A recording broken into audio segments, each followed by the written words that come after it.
Hello, welcome back to Restore the Real. I am your host, Dr. Randy Michaud, and I am so happy for this conversation today with Dr. Douillard. Welcome. Thank you. Great to be here. Thanks, Randy. Yeah, let me introduce you to our audience. I know many people know you, but Dr. John is a well-known expert in Ayurveda, the founder of Life Spa. He's a leading authority in evidence-based Ayurvedic healthcare and is really bringing Ayurveda and backing that with science to bring about health, vitality, and longevity.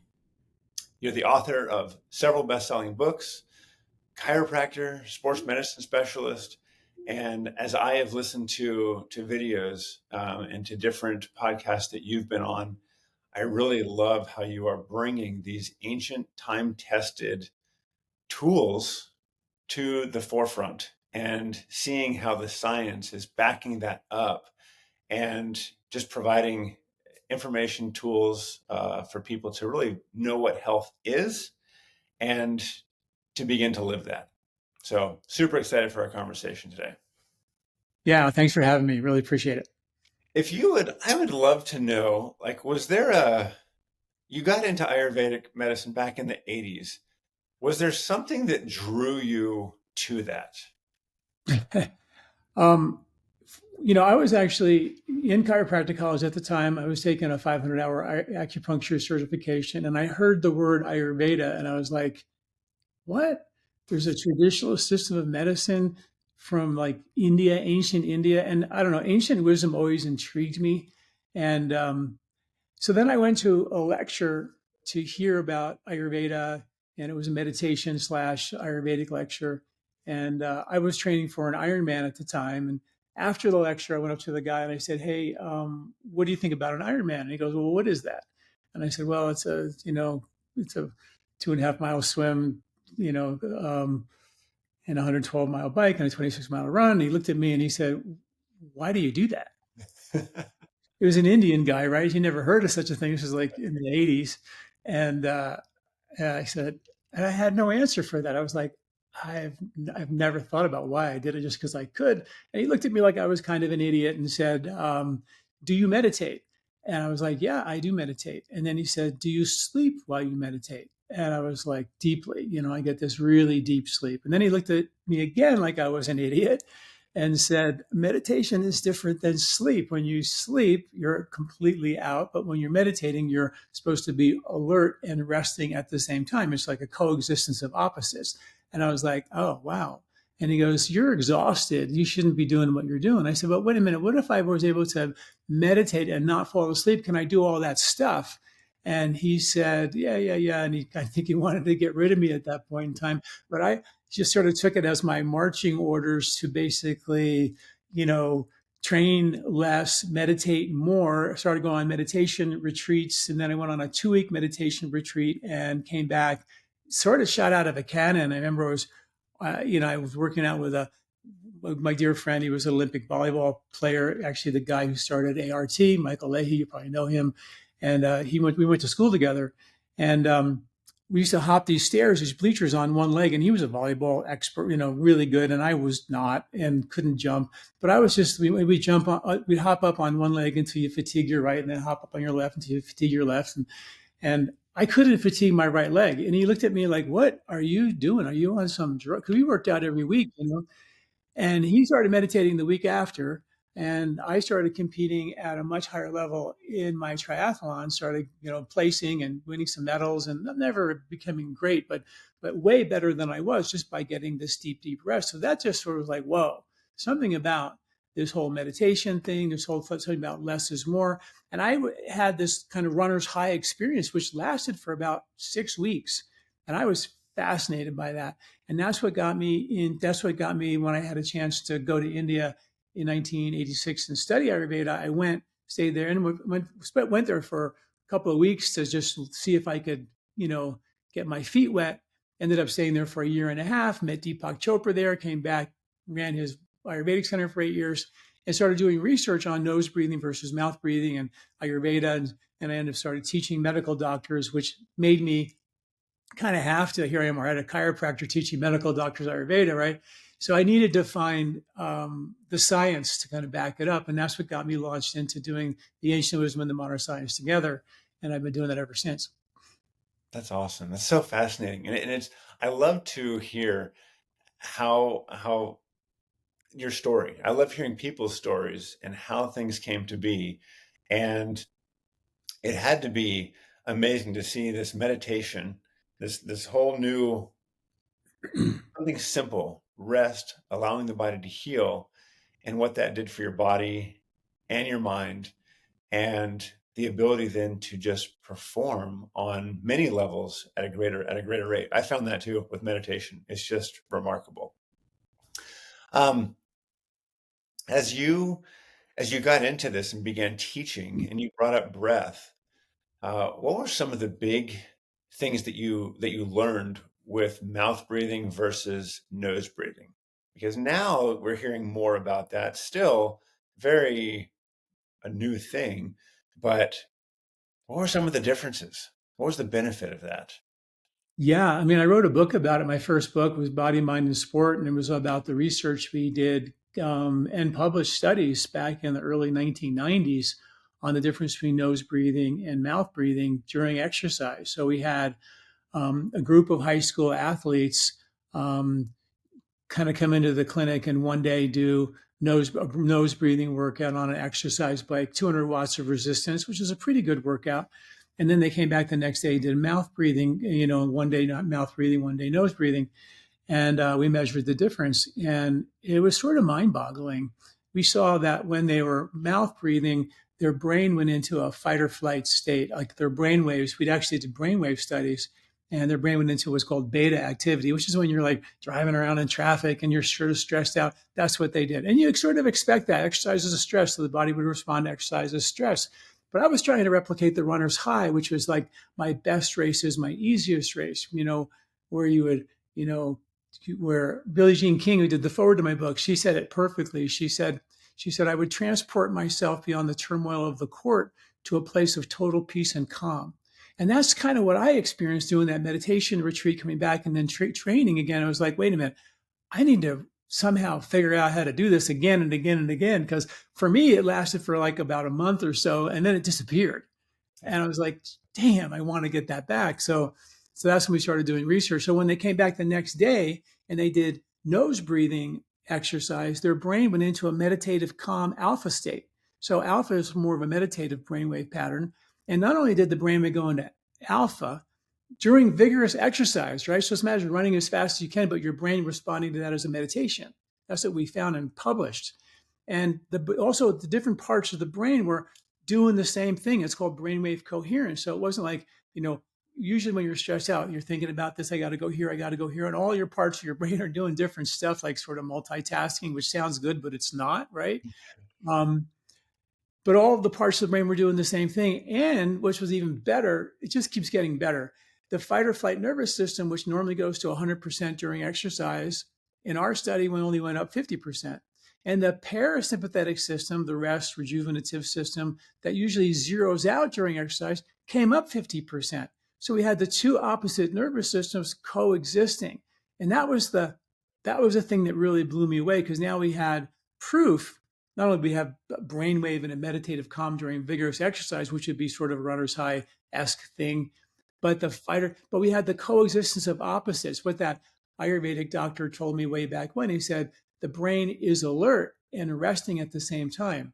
It's like the hurricane effect, the I, which is where we really should hail from, which is calm, and that supports the winds of the storm, which is the activity in our life. So it's that ability to create that inner experience of peace and calm and not get spit out into the winds of the storm, but actually live in hail from that calm place. And the bigger the calm, the more powerful the winds. So that's what we replicated when we had the fight or flight nervous system and the calm nervous system coexisting.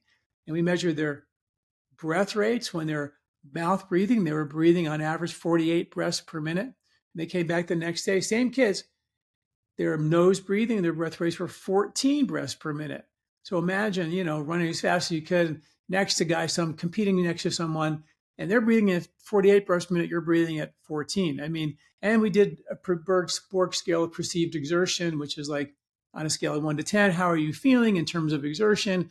And when they were, um, doing the mouth breathing, they were a 10 out of 10, which you can expect. When they came back the next day, nose breathing, they were 4 out of 10.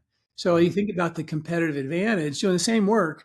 When you're doing a 4 out of 10 versus the guy next to you doing a 10 out of 10, you're not breaking your body down to build yourself up.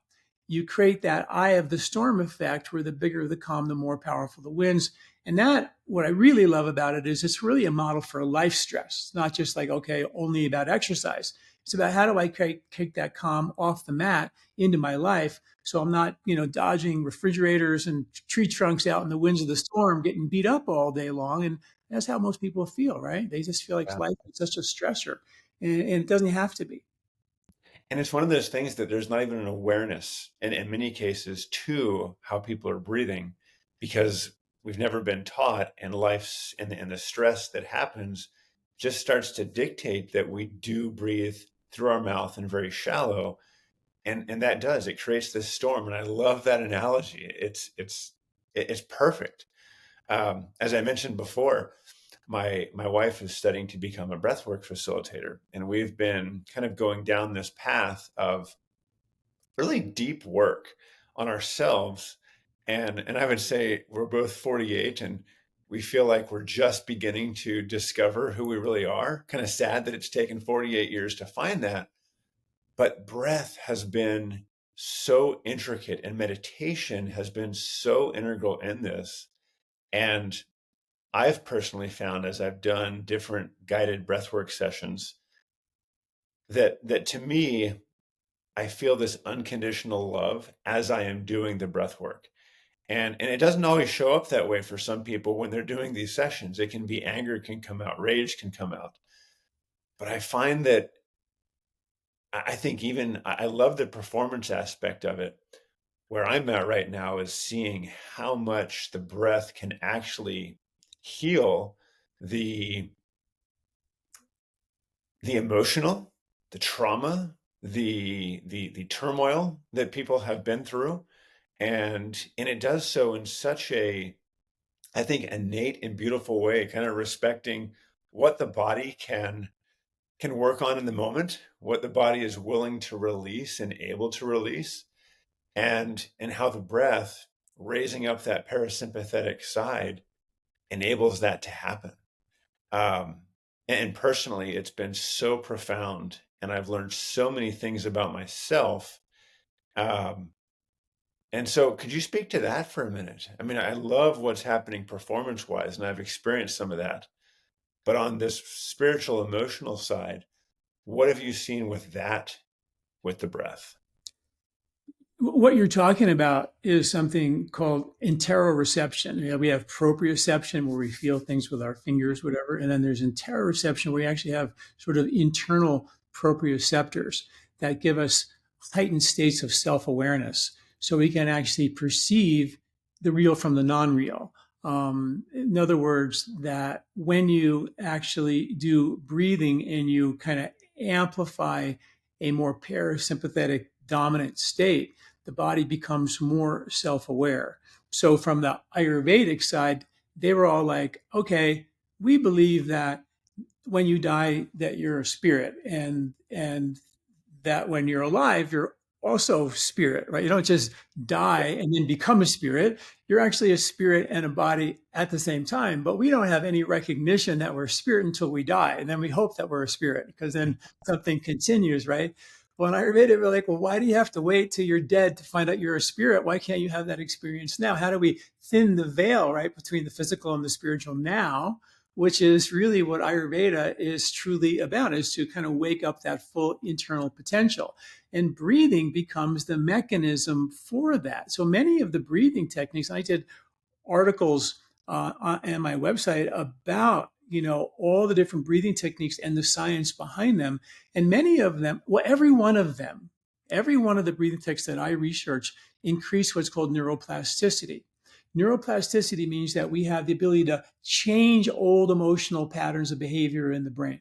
In other words, many of us, in the first 5 or 6 years of life, they say that 95% of the things we think and say and do as adults come from those impressions from the first year. So we pretty much walk around pretty unconscious based on the fact that all our adult behavior is coming from those early impressions.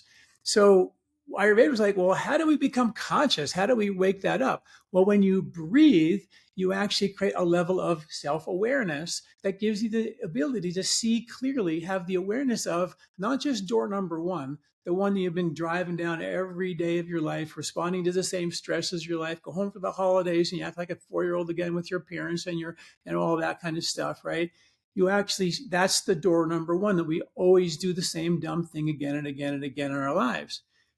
But all of a sudden, when you have more self awareness, you start seeing door number two, which is like, hey, what if I stopped engaging in behavior to try to get them to change? What if I stopped engaging in behavior to get them to love me, like me, approve of me, appreciate me?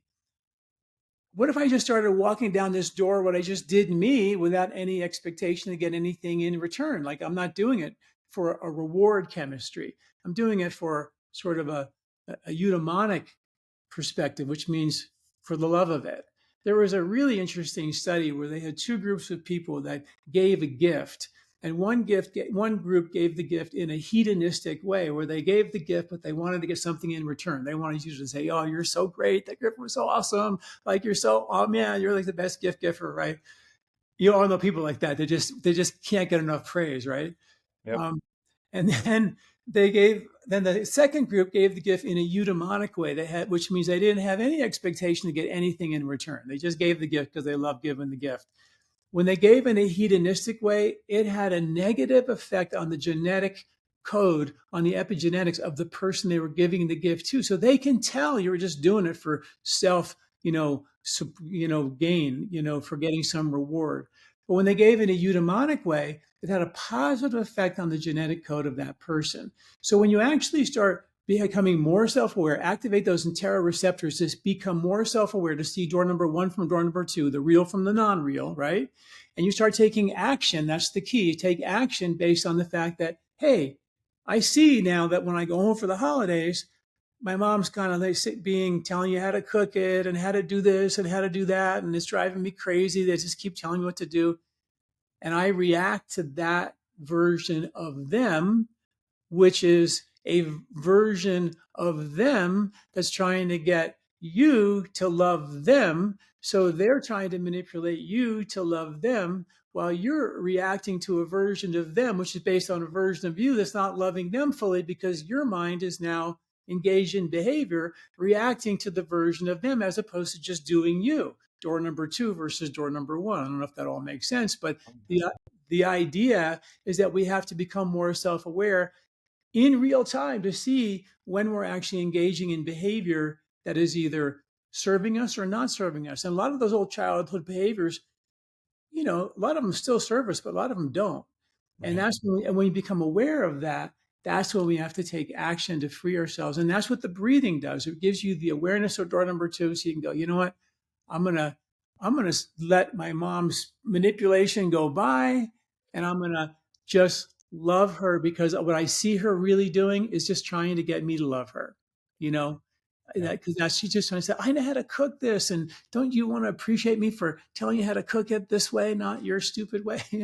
That kind of thing. And but we react to the incoming, the manipulation or the darts, or we recognize, according to that study, that when people are trying to get you to love them, they're in fact manipulating you. And we sense that, according to the study, that's affecting our epigenetic code. And we know that that's not really them. And I don't like that version of them. So we then react to that version of them, which is not them. And we never end up having a relationship based on the truth of us. And that's what Ayurveda means. Ayurveda means life. Veda means truth. It means the truth of your life, not just continuing engaging behavior that's based on trying to get your happiness from the outside world. To do Right. that eye of the storm thing, where you are completely content on the inside, so you can have the courage and the vulnerability and the power to love fully, give fully, be kind fully. I love that. I love how you said, then we have to take action at some point. And and recently on one of these breathwork sessions for me, I came to it was a hard realization, honestly. Like it brought up a lot of anger and resentment, but I recognized that a lot of the decisions that I've made in my life were based out of fear. Not fear of me like failing, not fear of me falling on my face, but fear of what I thought other people would think or what I thought other people how they would react. And so what you're saying here is like we so much act trying to manage, manipulate how other people how we perceive other people's perceptions of us and try to live that life, which is exhausting. And it creates this mass disconnection from others, from ourselves. But but in that moment, well, no, not in that moment. It took me walking about a half hour to process that realization. But then the next thought that came was, you have a choice. You can take action. And though some of these decisions have been based out of fear, now you clearly see what your pattern is. You have a choice that you can make. And without the breath work, I don't know when that would have happened, if I would have come to that realization, that awareness. And when I recognized that there was a choice, then that love just kind of rushed back in to my soul. And it was like, oh my gosh, I do. I have a choice. I can see these patterns. And so as you talked about neuroplasticity and changing these brain waves, changing these patterns, if we don't use breath, I don't know if we're going to change these patterns. If we don't utilize this amazing technology and beautiful gift that is so inherent to what we do, um, I think we go on in this disconnection from ourself and from our family, from community, and healing doesn't happen. Would you agree with that? That disconnection leads to not healing and continuing in this on the outside of the hurricane where we're getting hit by buses and trees and sticks and feel totally out of control. 100%. I've been involved in a handful of, being an Ayurvedic practitioner, I would treat a lot of spiritual people from meditation groups. And what I found that meditation alone, although there's incredible science to support it, I found that when they get off the mat, they just go back and somehow just do the same dumb stuff, lie, cheat, and steal. And it didn't really change the behavior. It provided a stress reduction technique. In other words, I'm stressed out. I go meditate. I feel better because I release some stress. But that's not what meditation and yoga and breathing were about. They were about, in a way, stress prevention, spiritual techniques, wake up the self awareness so you become more self-aware so you can do exactly what we're talking about. Take action to really free yourself from old patterns that keep you locked into that need to get reward chemistry from the outside world. And that's sort of what happens. But when you actually tie breathing to it, which is such an important piece. I came out of a restaurant about a year ago, and there were a couple of elderly folks coming out, maybe 4 or 5 elderly folks coming out, and they were in their 80s or their 90s. They all had their mouth open. They were really frail, and they were really struggling to get out of this restaurant. And I looked at them and I was like, golly, you could really see that they're in the last stage of life. And I was like, if anybody would have told them that all they had to do is just breathe like 5 minutes a day properly, that it would reverse all of that they're experiencing. Studies show that when you strengthen your diaphragm, it'll actually lower your blood pressure. There's at least 14 studies that show it'll reverse your heartburn, your GERD, your reflux, your indigestion. Studies have been shown that the diaphragm is the number one pump of your entire lymphatic system. All that extra weight around your belly specifically is drained by the pumping action of your diaphragm. The diaphragm is also the pump of the cerebral spinal fluid that dumps 3 pounds of trash out of your brain lymph and lymphatic systems, mostly while you sleep. So most of those folks aren't sleeping great, which happens as you age. They're not dumping the trash out of their head as effectively as they age, which is linked now, according to the science, to anxiety, depression, cognitive decline, inflammation, and even autoimmune concerns. So I was just like, this is such an important thing. And like you said, when we first started talking, you said that it's sort of like insidious. You don't realize that every time you get stressed out, you breathe a little different. Yeah. And that breath becomes normal very quickly to you. And then another stress comes along. We breathe a little different again, and it becomes normal. And the rib cage's job basically is to squeeze the air out. That's its job. And in one study, recent study with athletes, 91% of them did not have a diaphragm relaxing and contracting fully, which means that the rib cage contractibility is winning this war and it becomes a cage and therefore not pumping the lymphatic system. And we start breathing more shallow. And the more shallow we start breathing in those fight or flight receptors all the time. So life becomes an emergency, a degenerative emergency, 26,000 breaths per day on average that we take. So it's so important for us to just keep this rib cage open, resilient, elastic, and strengthen your diaphragm at the same time. And I hope I hope you, the listeners, are taking this in, because so many are, and I help people with detox. You help people with clearing out toxicity and being healthy. But if you're not breathing right, like, yes, those are all good things that you're doing, right? Taking herbs, taking things to help bind toxins, taking things to help support your lymphatic system, your kidneys, your liver. But without the breath, you're fighting an uphill battle. And without utilizing this technology, right, you're not going to win. So I love the points that are being made as we're having this conversation. You bring up the lymphatic system and the importance of that pump. And again, I'll focus here on breath. With mouth breathing, we're also bringing in a lot of bacteria, and we're not allowing that air to filter. What impact does that have on the gut? And then what impact does that have on the rest of the body in relation to disease and infection and inflammation?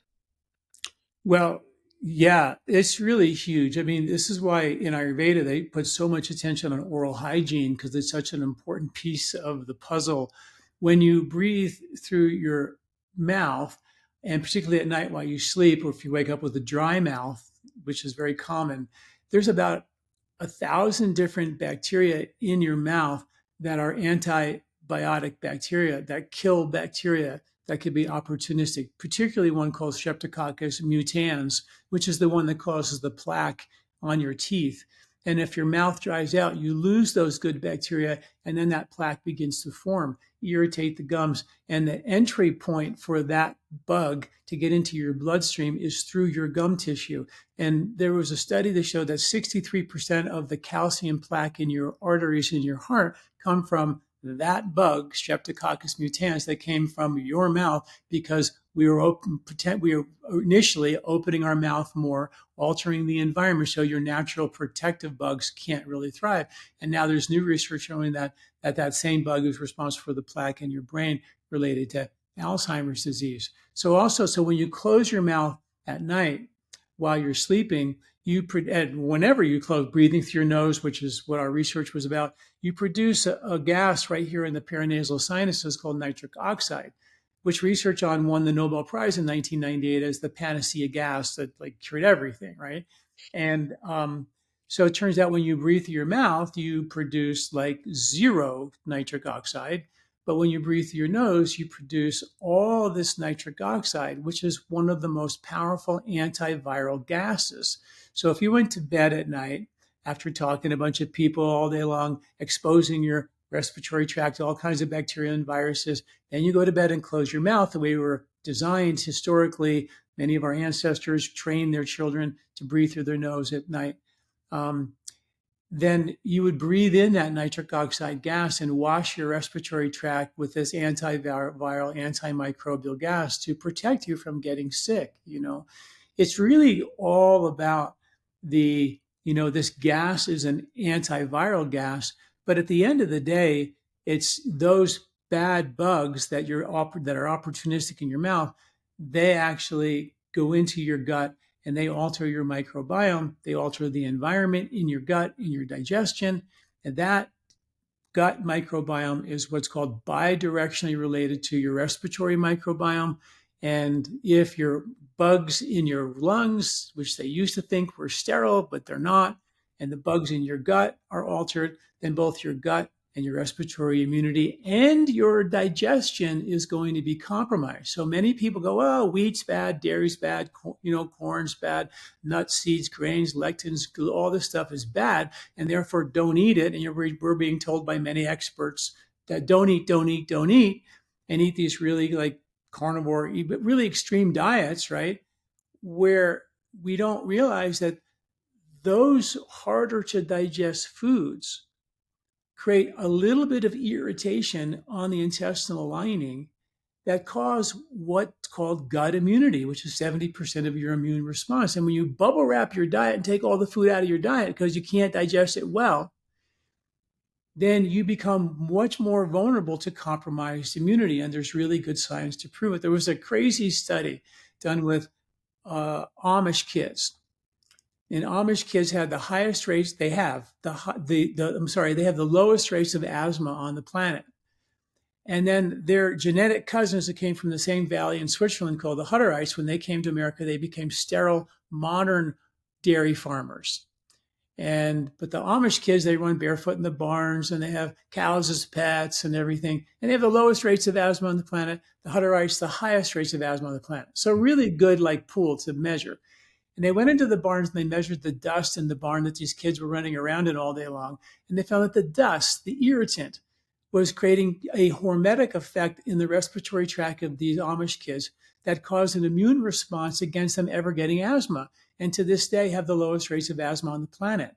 So when you sterilize everything, you create actually, maybe initially you're a little bit better, but you create more vulnerability over time. And that's where we have studies to show, and wheat just as an example, but people who are gluten free but don't have to be have 4 times more mercury in their blood than people who actually eat wheat.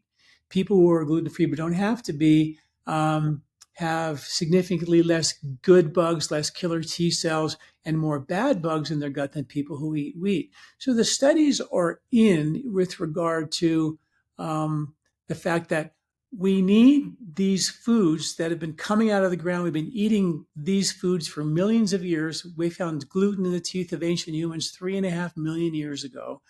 So these harder to digest foods, not that you need to eat a lot of them, but you need to eat them in season when they're there. And these grains come at the end of the summer, and we have more amylase to digest them at the end of the summer. You and I do. Everybody does. We're actually circadian beings, even though we've tried not to be. We still live connected to nature, and we still have the enzyme for wheat and grains when they're harvested. And we have less of those enzymes in the springtime when that grains and those carbs aren't really available for us. So we're seasonal beings and we need to act like them. And it all, like you said, starts in the mouth. If this is altered, you're going to actually start altering the environment, and that environment is going to make you more vulnerable. You and recent, I love what you're talking about with the seasonal eating, and like I had gone down the trail of carnivore, right? And heard a podcast several years ago and thought, that's the direction I need to go. That's super important. And then recently, real recently, I would say the past 5 months, I have re-engaged with vegetables, with herbs, and have found like, oh my gosh, I've been missing out. And, went down that good intentions and all think I had some benefits from it. But as I've re-engaged with vegetables, with fruits, with wheat, with grain, it's been really fascinating to see what I have noticed within. And there's been greater clarity. There's been great changes how I feel in my gut, great changes in just my thought process. And I think that that's so coincides with what we've been doing with the breath and has brought about this change. Why do you think, and this is theory, but how have we become so disconnected with our food? As you were talking about grains, and you've written a book on like eat wheat, and yet sometimes I bring that up with people. I had a conversation just 2 weeks ago, and there's a product that I'm using that it is primarily from grains, and And I saw the guy's face just be like, oh, I can't go there. I'm like, wait, hold on. Let's just have a conversation about this. And he's loving it.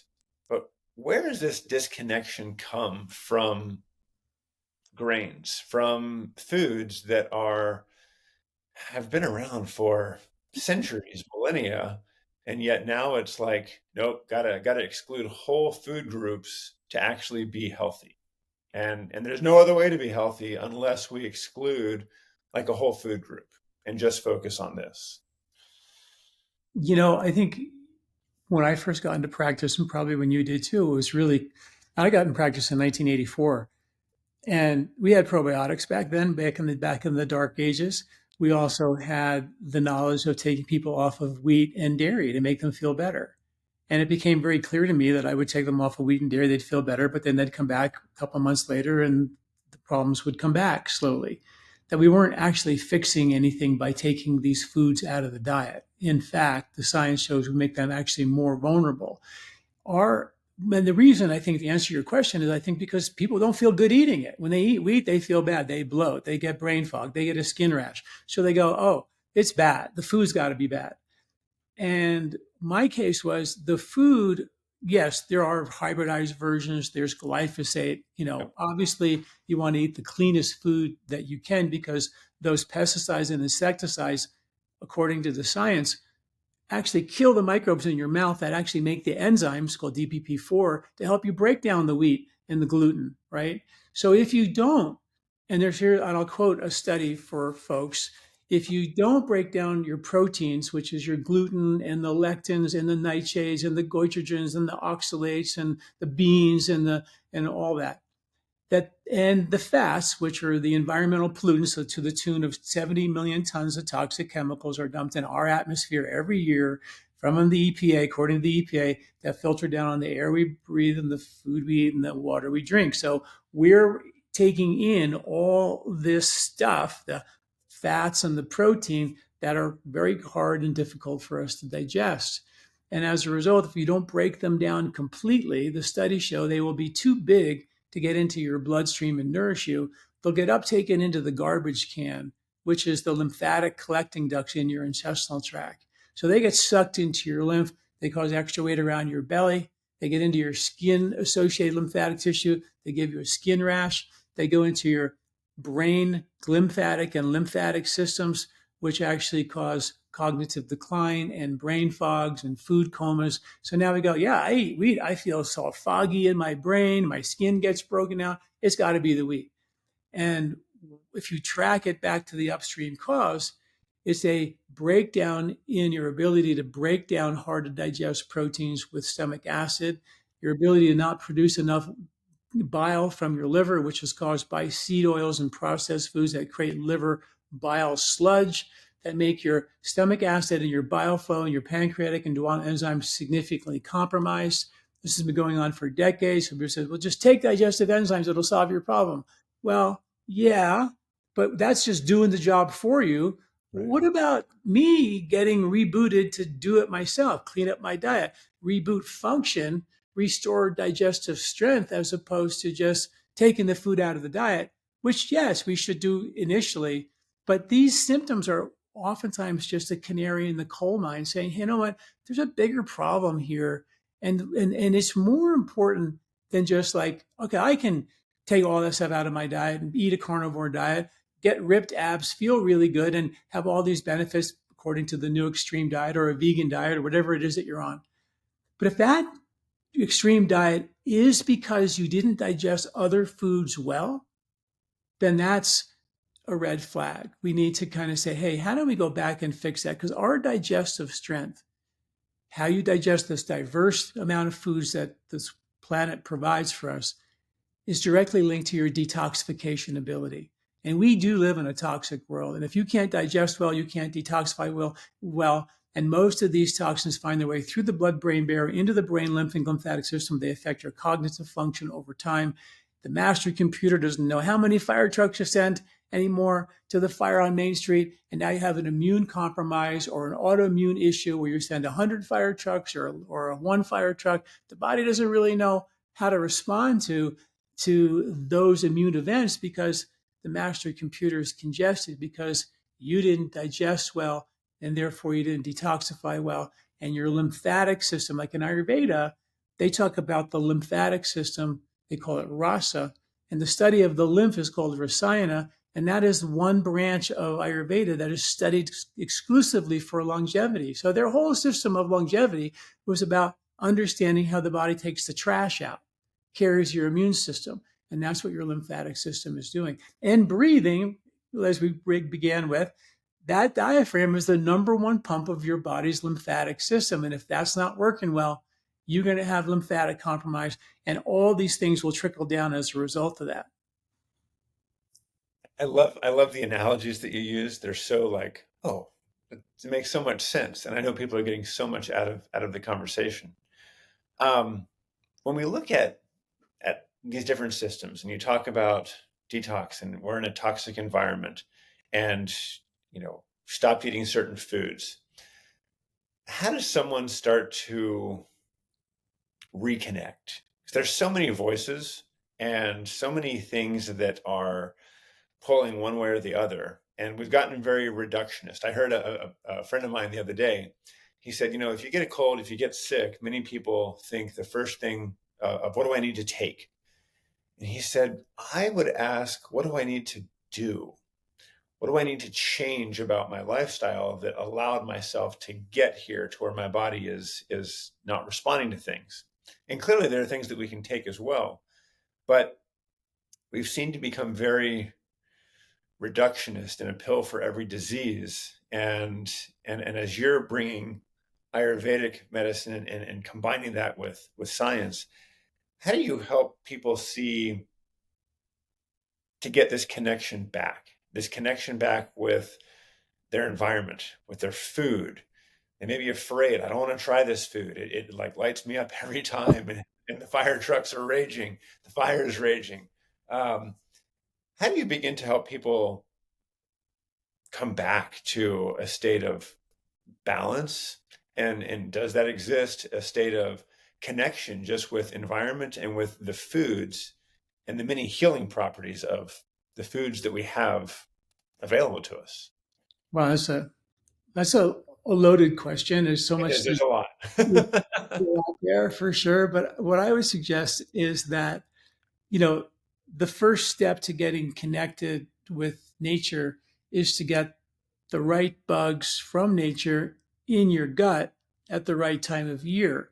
Your gut bugs are changing from one season. Well, let's just say they're supposed to change from one season to the next. The hunter-gatherer bugs do that. The bugs in the soil are changing from one season to the next to the next.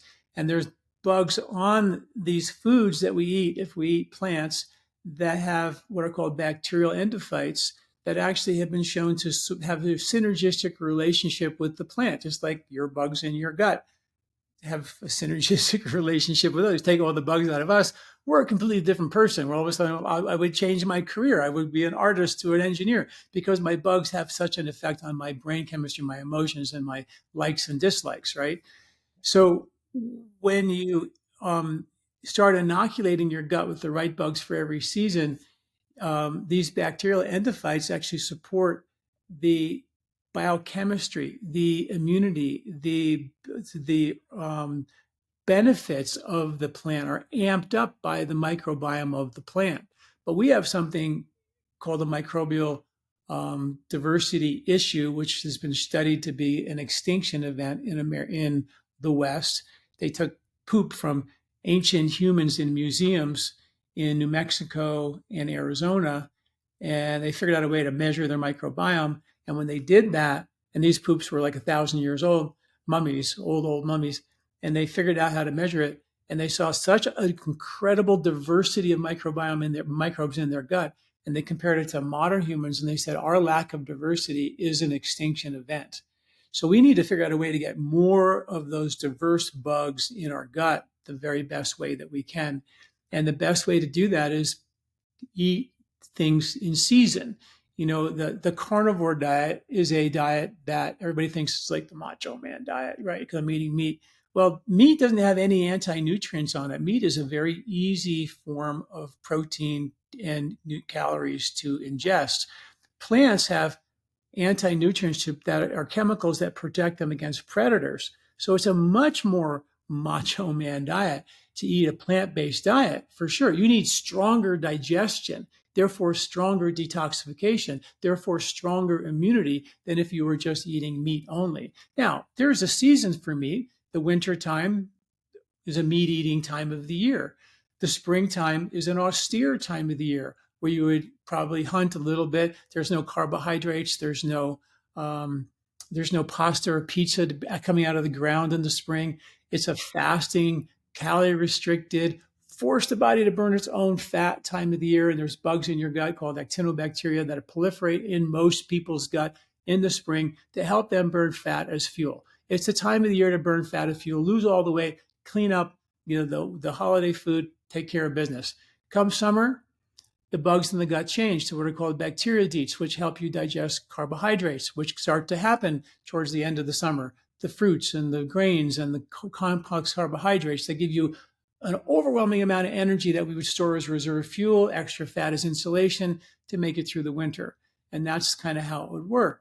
So we should start becoming and having some recognition that there's seasons and the foods change in seasons. And I wrote a book about this back in 2000 called The 3-Season Diet, which is based on the 3 harvests. There's a spring harvest, there's a summer harvest, and a fall harvest for winter eating. But nobody read that book because they all thought I didn't know there was 4 seasons. So I decided to put it all on my website for free for folks. And you can download a grocery list like this is the spring grocery list.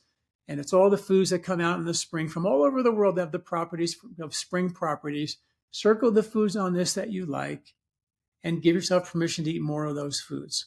There's ones that have an asterisk on them, which are the superfoods for that season. There's 3 grocery lists, winter, summer, spring, and people can start to get acquainted with getting the right food, which is the right bugs for the right season to dissipate heat in the summer, to boost immunity in the winter, and to decongest you in the spring. That's what nature's trying to provide for us in the foods that come out of the ground.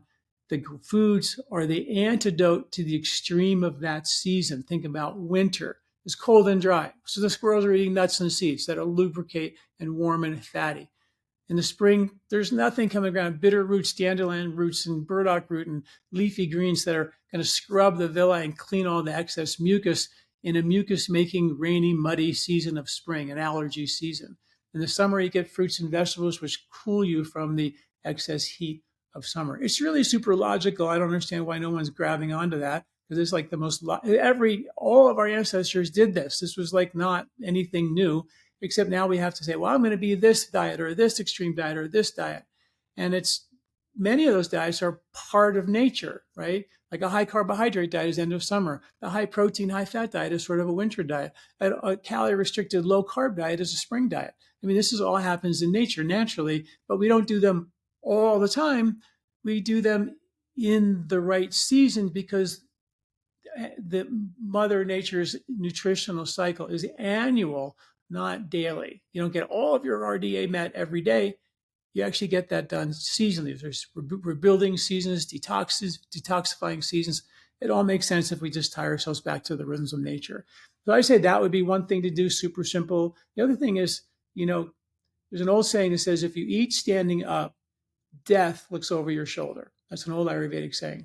So if people would just stop and relax and enjoy their food, make taking time to eat that food. Like if you mess with your dog while they're eating their food, they don't like that. They get a little bit upset with that.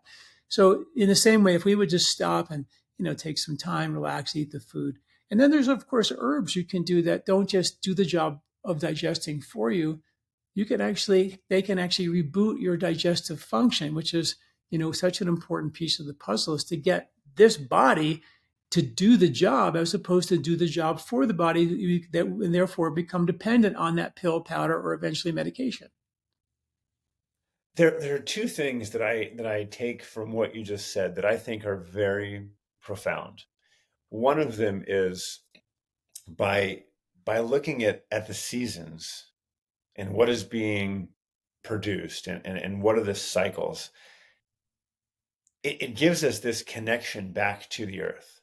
And we're so disconnected. I mean, I know, and I'm not speaking, I'm pointing my finger at myself. I have been so disconnected from earth, and the past year, past 2 years have really been reconnecting. There's a reason that I love the forest, that I love mountains, love backpacking. It's helped me connect with that. So just one, by looking at what's happening seasonally and eating that way, I feel there's also this spiritual connection that we're going to have that is life-giving as well. And we can see how our body is moving, working with these natural cycles. The other one, and I think can be really beneficial as well, is when your body's not responding to these foods, as you said, it's not the food, it's your detox pathways. And we can forget about the fact that our body's not detoxing and just look at, oh, the food's the problem, which is what I was doing. Back 6 years ago, I was looking at, oh yeah, it must be the food. It must be the leafy greens. They're not good. They're ripping up my gut. So just eliminate that whole group and just eat meat. And, bloating decreased, felt better, all that kind of stuff. But then things came back, right? Temporarily, I felt better, but then I had this kind of yearning for, wait a minute, I want to get back to vegetables and other stuff. And my mind was like, no, no, but these things were not healthy, right? And I got in that mindset, and then coming back to, wait, is it the food or is it the detox pathways? And just making that connection. If you're not digesting well, if you're struggling with foods, don't blame the food. Toxicity could absolutely be a component of what you're eating. And is it in the food? And are you, getting quality food? But look at your detox pathways. Again, back to the breath, back to your diaphragm, back to your lymphatic system, and all the different ways that you can support your body to help bolster up those detox pathways so that you can actually eat and enjoy your food and then sit down and have a meal and chew, because your stomach doesn't have teeth. And if you don't chew your food, then you're stressing out, you're totally maxing out your digestive system to make it, to disrupt it. So I love these concepts and very practical things as well, not just conceptual, but practical, and ways that we can become healthy. Like this is how you become healthy. It's not a event, it's a process. And as you instill and do these things, your body becomes healthy. You are the detox pathway. You are the drainage pathway. And I think this reconnection to self, to planet, to our food is a wonderful way to do that. You've brought up herbs and you've talked about herbs.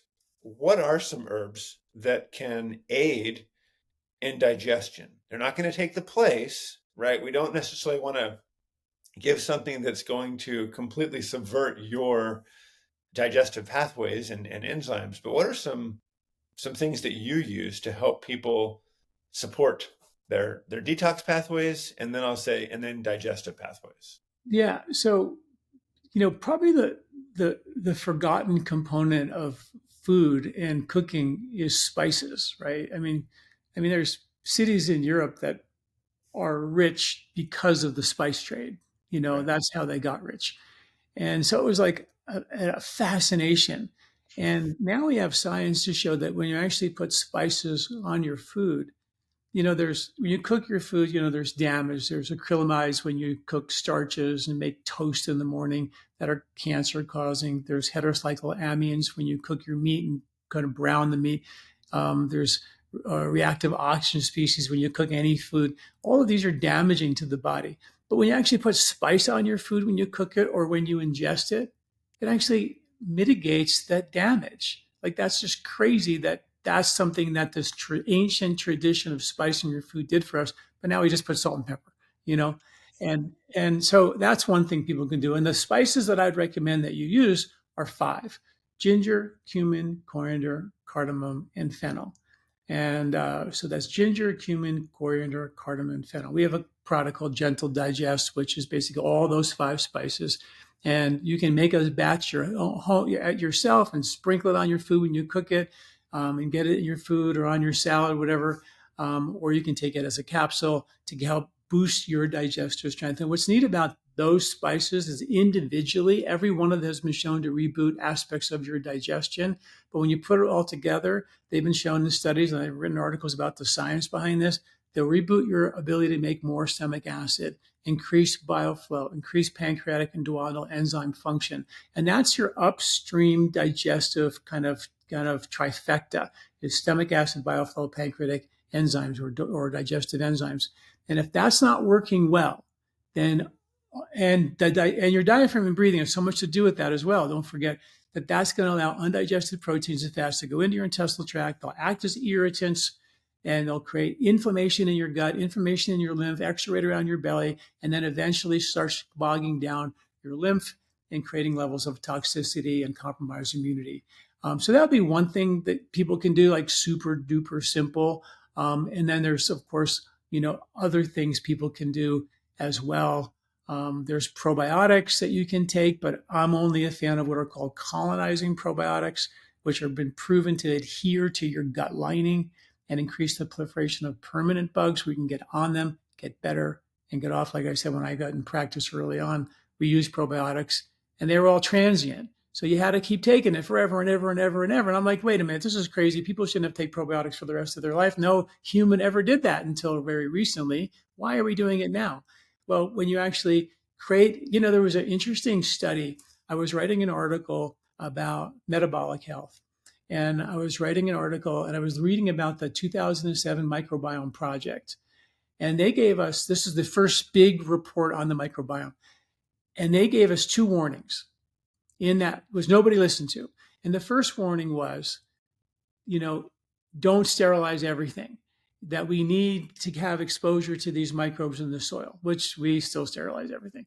And we take herbal extracts, which are sterile, versus a whole plant. You take your spices that are really healthy and fresh, they're loaded with bugs, which are really cool.